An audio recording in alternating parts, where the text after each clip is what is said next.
आई भैया, हम भोजपुरी लोकगीत गायक कलाकार सूरज श्याम देहाती गाजीपुर की धरती से बीएम हिट म्यूजिक के सौजन्य से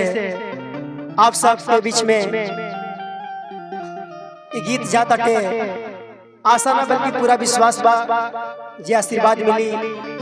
और रोज के बीच में ये गीत पसंद आई। नाल पे संगत करता ने हमार छोट भाई राकेश कुमार ग्राम हथनी मऊ की धरती से,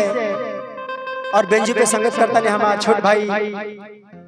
अनु प्रताप मऊ की धरती से। आई सुनने के बाद गीत के माध्यम से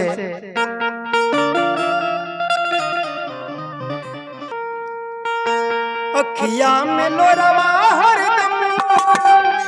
दिहला करी, अखिया में लोरवा हरदम दिहला करी, हे विधन कैसे लिखला हमरो नसीब, हे विधन कैसे लिखला हमरो नसीब। अखिया में लोरवा हरदम दिहला करी, अखिया में लोरवा हरदम दिहला करी, हे विधन कैसे लिखला हमरो नसीब, हे विधन कैसे लिखला हमरो नसीब के।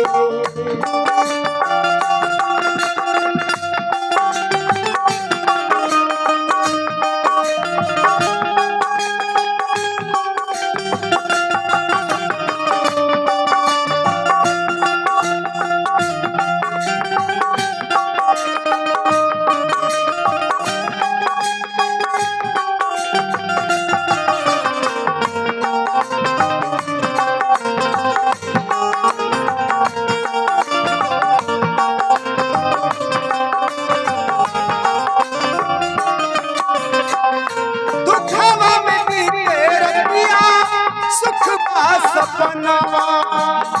दुखवा में बीते रहिया सुख बा सपनावा,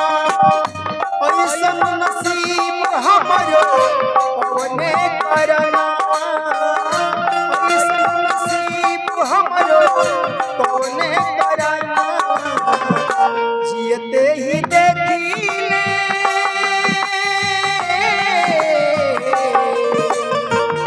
जियते ही मौत गरी, विधन कैसे लिखला हमरो नसीब, विधन कैसे लिखला